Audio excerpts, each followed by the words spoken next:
महागौरी गणपति ध्यान श्रम करिष्यामि नमः। बोलो लक्ष्मीनारायण विष्णु भगवान की। कार्तिक माह से 12वां अध्याय प्रारंभे। श्री नारद जी बोले, उस दानवेंद्र राजा ने विधि पूर्वक मेरा पूजन करके हंसकर कहा, हे ब्राह्मण, आप कहाँ से आए हैं और कहीं कोई अच्छी वस्तु देखी है जिसके लिए आप आए हो, आज्ञा करिए। नारद जी बोले, हे दैत्येंद्र, मैंने एक समय कैलाश पर्वत पर जाकर वहाँ पार्वती के साथ बैठे हुए शिव जी को देखा। 10,000 योजन चौड़ा वह कैलाश पर्वत है। वहाँ अनेकों कल्प वृक्ष हैं और कामधेनु है और चिंतामणियों से वह भूमि प्रकाशित है। उसे देखकर मुझे आश्चर्य हुआ कि तीनों लोकों में इनके समान ऋषि कहीं भी नहीं है। हे दैत्येंद्र, जब तुम्हारी रिद्धि की मुझे याद आई तो उसको देखने के लिए मैं यहाँ पर आया हूँ। तुम्हारी रिद्धि को देखकर ऐसा लगता है त्रिलोकी में तुम्हारे समान भाग्यशाली कोई नहीं है। फिर भी रति रतन के बिना तुम्हारी उस सिद्धि को देखकर विचार करता हूँ कि महादेव जी के समान सुखी कोई त्रिलोक में नहीं है। अप्सराएं, नागकन्या आदि यद्यपि आपके यहाँ पर हैं तो भी पार्वती जी सुंदर नहीं है, जिसकी सुंदरता रूपी समुद्र में डूबकर ब्रह्मा जी ने पार्वती जैसी अनेक अप्सराओं को बनाया था, परंतु उपके रूप के समान कोई भी अप्सरा न हुई। स्त्री रत्न के भोगने वाले महादेव जी का वैभव श्रेष्ठ है। ऐसा कहिए, जब वह वहाँ से चला दिया तब दैत्यराज के रूप को सुनकर कामदेव से पीड़ित हो गया। तब भगवान की माया से मोहित होकर सिंह के पुत्र राहु को उसने महादेव जी के पास भेजा। उज्ज्वल चंद्रमा के समान कैलाश जी को क्षीण चंद्रमा की तरह अपने काले रंग में रंग कर वह राहु वहाँ गया।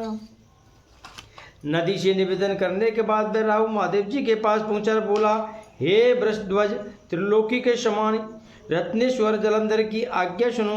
शमशान निवासी हाड़ों की माला पहने हे दिगंबर, तुमको हिमालय की बेटी ऐसी सुंदर स्त्री किस कारण से मिली है? मैं रत्नों का स्वामी हूँ, वह स्त्रियों में रत्न मेरे ही योग्य, तुम जैसे भिखारी के योग्य नहीं।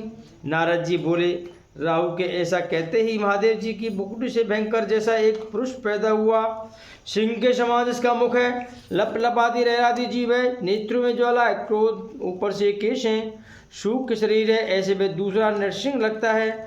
जब वह राहु को पकड़ के खाने लगा तब शिव जी ने इसका निषेध किया कि वह मारने योग्य नहीं है, यह दूत है और पराधीन है, इसे छोड़ दो। यह वचन सुनकर राहु को आकाश में छोड़ दिया। फिर महादेव जी उस पुरुष से प्रार्थना की। पुरुष बोला, मुझको बहुत भूख लगी है, हे देव, मैं क्या खाऊं? शिव जी बोले, तू अपने हाथ पैर का मांस खा ले। नारद जी बोले, शिव जी की आज्ञा से उस पुरुष ने अपने ही हाथ पांवों का मांस खा लिया। तब वह केवल सिर ही बाकी रह गया। यह देखकर शिव जी प्रसन्न हुए। उस पर भयंकर पुरुष से बोले, हे कीर्तिमुख, तू सदा मेरे द्वार पर रहे। नारद जी बोले, उसी दिन से कीर्तिमुख देवताओं को द्वार पर रहने लगा। बोलो लक्ष्मीनारायण भगवान। जो पहले कीर्तिमुख का पूजन नहीं करते हैं उनका पूजन व्रता है, उससे छोड़ा हुआ गाय राहु बर्बर स्थल पर गिरा है, इसी बर्बर नाम से प्रसिद्ध है। फिर उस राहु ने अपना द्वितीय जन्म समझकर जलंधर के पास जाकर के सब बात कही। इति श्री 12वां अध्याय कृष्ण। बोलो लक्ष्मीनारायण विष्णु भगवान स्थान देवता की।